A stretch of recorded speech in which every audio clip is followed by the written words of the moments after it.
Today we're going to look at this thing. It's a Wavetek 11 MHz stabilized function generator, model number 21. Now in the listing for this thing, it showed the display as being quite bad. So it could just be a display problem, I don't know. I know it's not on the right voltages right now because it came from the USA, so I need to pull it apart, convert the voltages, because it doesn't have any switching on the back, so I've actually got to pull it apart to do this voltage change. I haven't read the manual, haven't studied the circuit diagram, haven't read the theory of operation, I haven't done any of the things I'm supposed to do when I work on a piece of gear. But let's do it anyway because I like to fumble my way through. So let's get into this thing. That's the first thing we've got to do, like I said.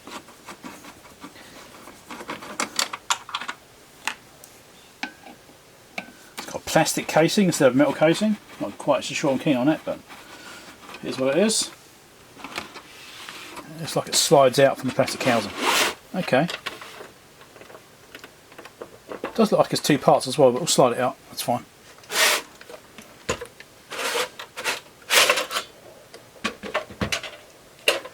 So there's the top side, let's get a better shot on. So here we are, that's the inside. I had to turn it over so you can actually see the markings the right way up. And it actually tells you different sections like function control over here, frequency counter over here, timing generator. It's got like functional sections, push button interface. So if you need to try and figure out what's going on, it's quite nice for that because it actually tells you which sections do which parts. Very nice. I like that kind of attention to detail, you know, in the design stages. That's really good. Obviously power supply in the back end. Interesting, got these little like droplets on here of resin. Obviously when they made the transformer they dipped it and it's been dropping off. So there's the main power supply. No signs of bulging caps yet, but I've got this on already. It's always a capacitor. We'll see. Again, this is all marked as well. Preamplifier, square shaper, lock converter, triangle buffer, amplifier. Yeah, it's all labelled out. It's really nice. I haven't seen any capacitors which are bulging yet. Sorry to disappoint you, but all the capacitors so far are looking good. Like I said, I do need to change the power supply. I don't know how to do that yet. I need to figure that out. This capacitor here is looking slightly extruded, but well, it's raised off the board. It may or may not be extruded. I can't see any signs of leakage.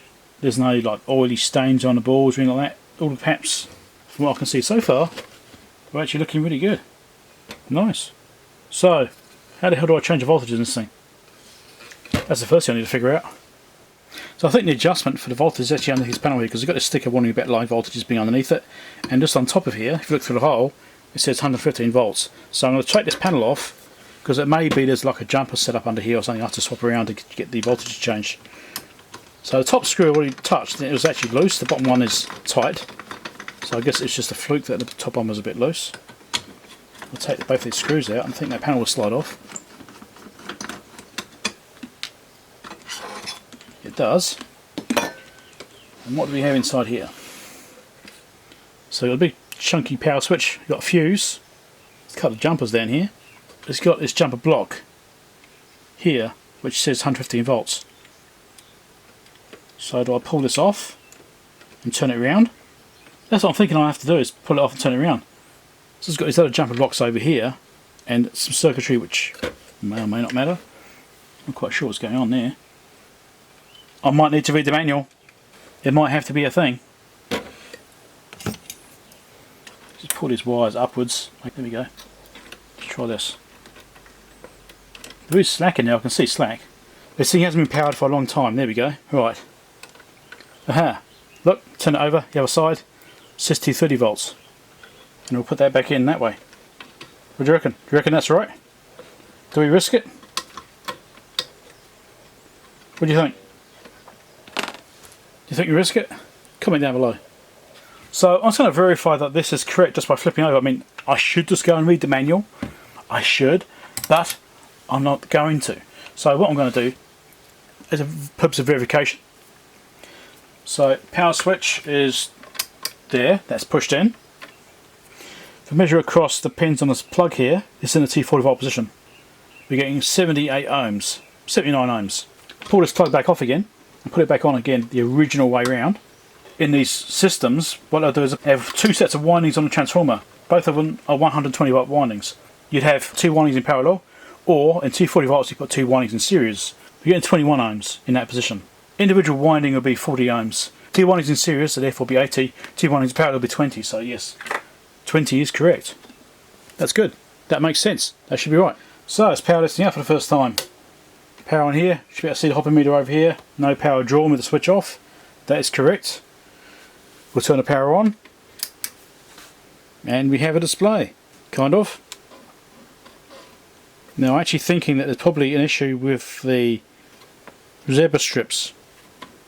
Because this is what I saw before, was segments missing. It may not be zebra strips. It could be a digital logic problem. It could be midway plugs into the circuit board. Because it's got like a board edge connector on the front here. So over there it's got like a big board edge connector right there. So it could just be the way it's communicating through there, and those could be dirty. Alright, so what I think I'll do now, I know that that's definitely working. I'm going to put this panel here back on again. Reduce the chance we give myself electric shock, make it a bit safer, and we'll see if we can get this display to come up all the way. So what I think I'm going to do is pull this front panel off and just redo that edge connector. Right, could just be the edge connector, it's got a bit of oxidization on it, which attaches to the front panel, but I was trying to figure out how to get it off, but I looked really close and it looked like it was rocking in the centre here. I could pull it slightly and it would be rocking a little bit. So I secured it in the centre. I was thinking this is a separate strip just here, so this will actually pull off. So if you get under there like that, so it just pops off. And this side, be careful not to snap it. Just going to wiggle out.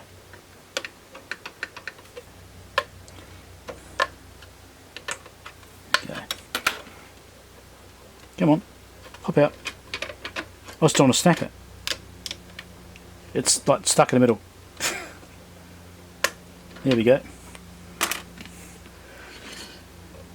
And there's two screws, hold the front panel on. Let's get those out.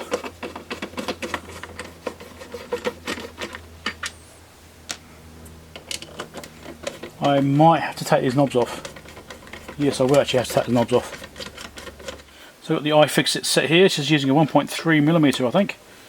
So it looks like it's Martes. So I'll take these knobs off with this. There we go. So now that should be free to come off.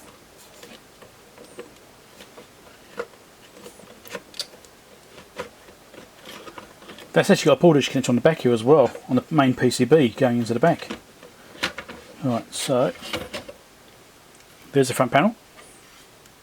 But it's actually got an edge connector in here as well, which slid out. So edge connector goes into the back, to the power supply. And it's got this ribbon cable which goes across between the two boards, it looks like. It does. Goes through to this one, which also has an edge connector going to it. So what I should actually do is pull these boards out, put some deoxit on those, slide them back in again a couple of times, just to freshen those connections up. Because edge connectors always give trouble, eventually. Always do. And these aren't even gold plated, so there's tin. That'll definitely do it.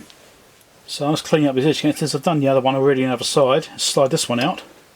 Just going to spray some deoxit in there, like that. Plenty in there. So it goes right across the whole connector on both sides.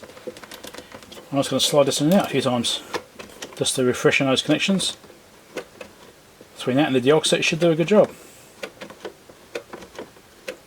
So let's make sure we've got decent connections on both sides to there.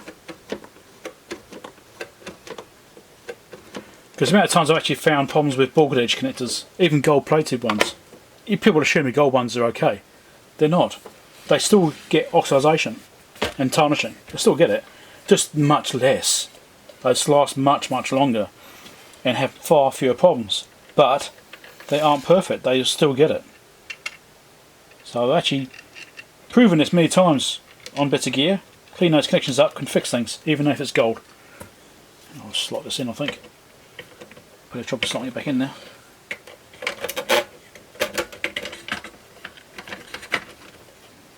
It's really fiddly getting back on. Came off easier, it goes back on again. Yeah, I'll come back on to get back in. I also want to put it back together once in case it's fixed like that. Okay, I slotted it back together again. A bit fiddly, but I got it back in.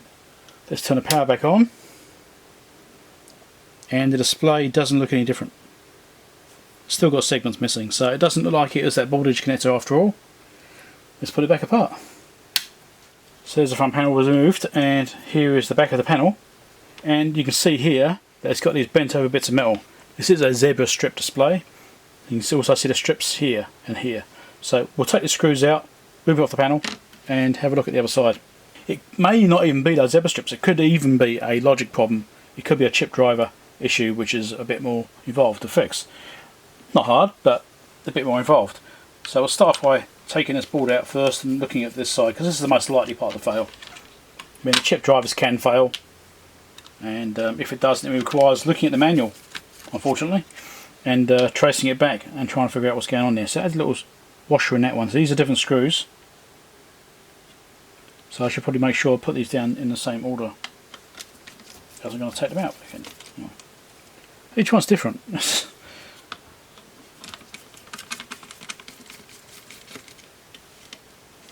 Interesting. Or someone's been here before us. Oh, and one more over here.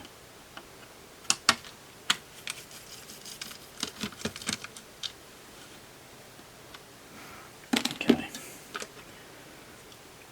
So there's the display, and there's the button membranes.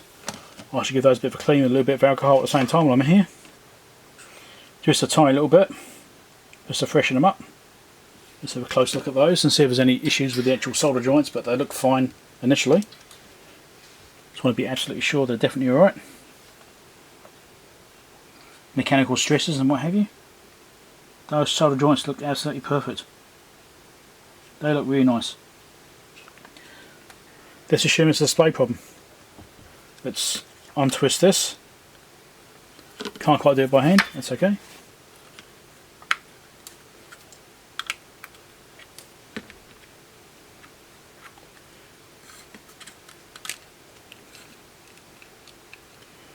Now it's just fold it over, so unfold it. I wasn't going to unfold it, but I'm going to have to, I think. Just a little bit. I don't forget which way this display goes up, okay?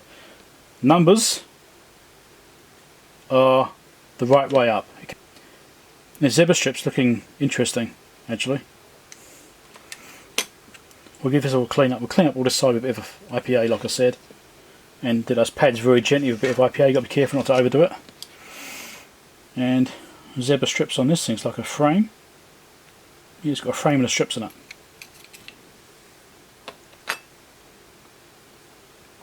And there's the display.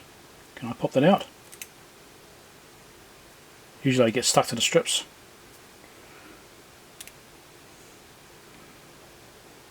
Come on. That is stuck to the strips. Peel this off if I can I? That one feels really well adhered on there actually. It's an interesting setup on this one. Now these actually bow out slightly, so that could be part of the problem too. I haven't come across this particular setup before. Without the rubber strips. Usually it's like a rubber surround which these are encased by. And these don't have it this time. It's relying on the plastic to hold them up. And the plastic is actually bowed outwards. So that could be part of the problem. It's actually allowing the strips to collapse and fall over.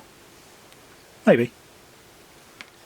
So you can see even when this is all back in the assembly in the frame, you can see that these are bowed out, where the frame isn't actually holding the sides in.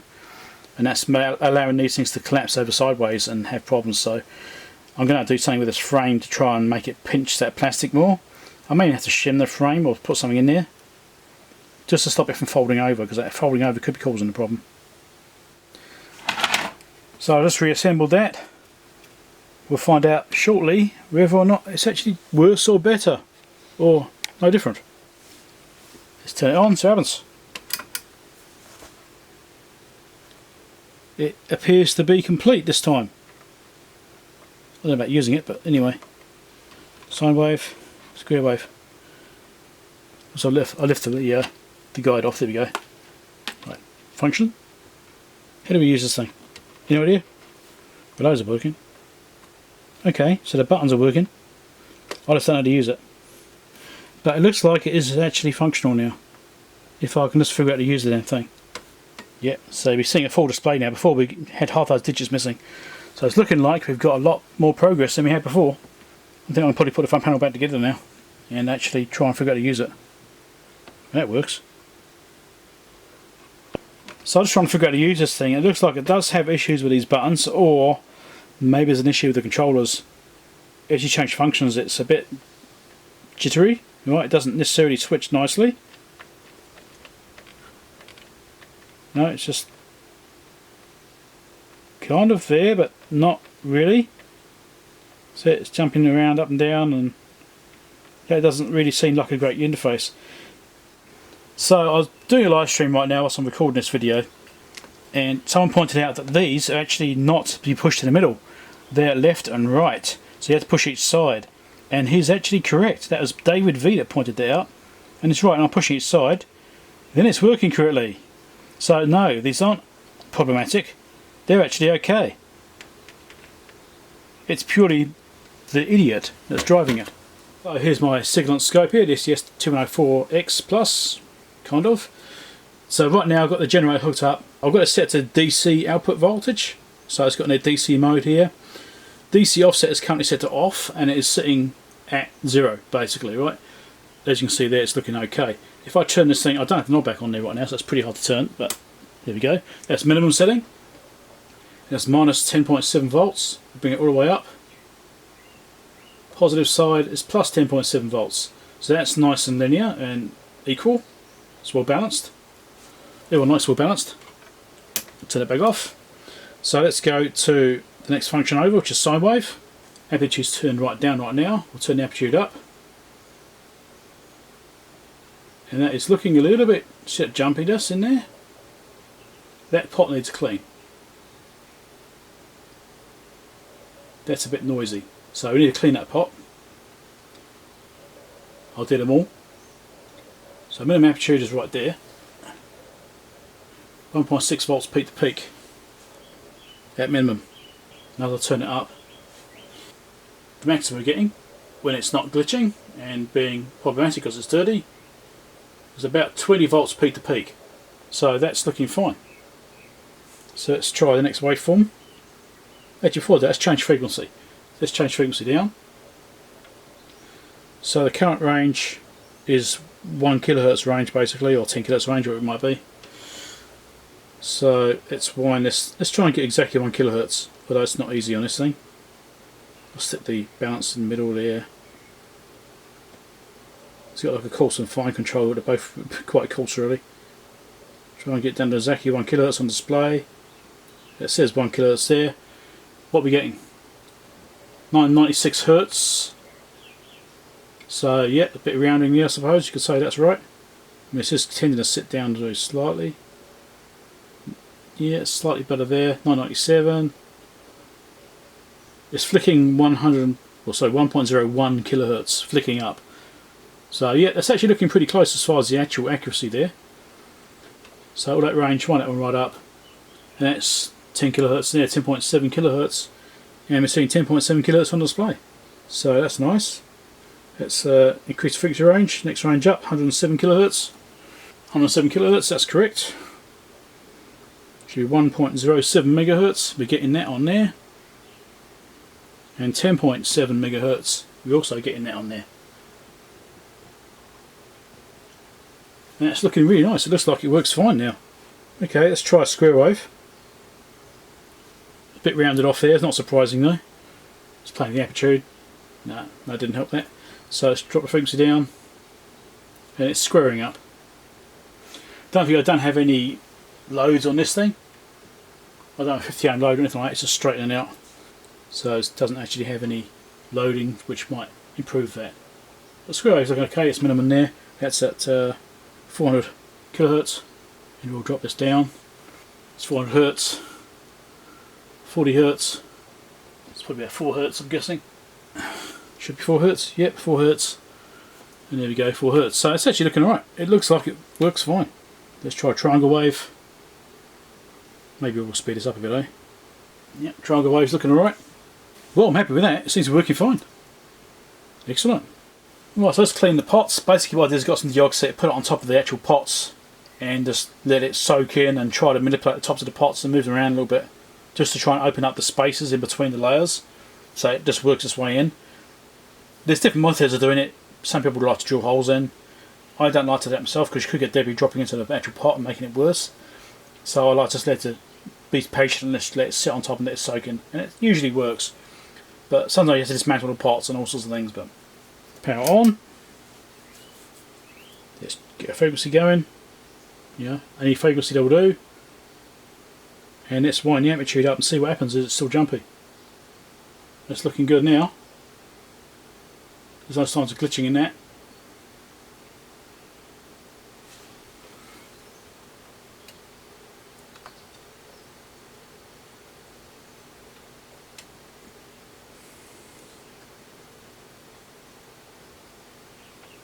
Now before the very end of this travel, it was sometimes dropping off. That looks perfect now. Can't fault it. Excellent. Looking good now. I think that's fixed. So looking around trying to find date codes on this thing. The chips have basically got 84 on them. On the actual PCB here it says 8540, so it says assembly and revision over here. So assembly 8540, and it says 100-00-116 and G21. So I think this was actually assembled in 1985. So this thing is 38 years old, and it still works with a bit of maintenance. So there you go. I think that's actually a completed repair. I mean, it seems to be working perfectly fine now. Now I've cleaned those up, done the display, cleaned the pots. Output seems fine. I mean, the capacitors look fine. I can't see any reason to do anything else. It seems like it's basically ready to be cleaned up. It's just made to look a bit pretty again. Maybe I'll find a use for it on my shelf, I'm not quite sure. Probably stick any other lab users out there. Oh, hold on.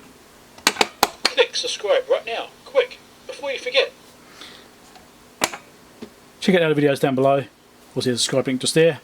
Patreon support link over there if you want to help support the channel. I'm going to buy a bit of test gear like this, which I can fix and do videos about. Catch you later.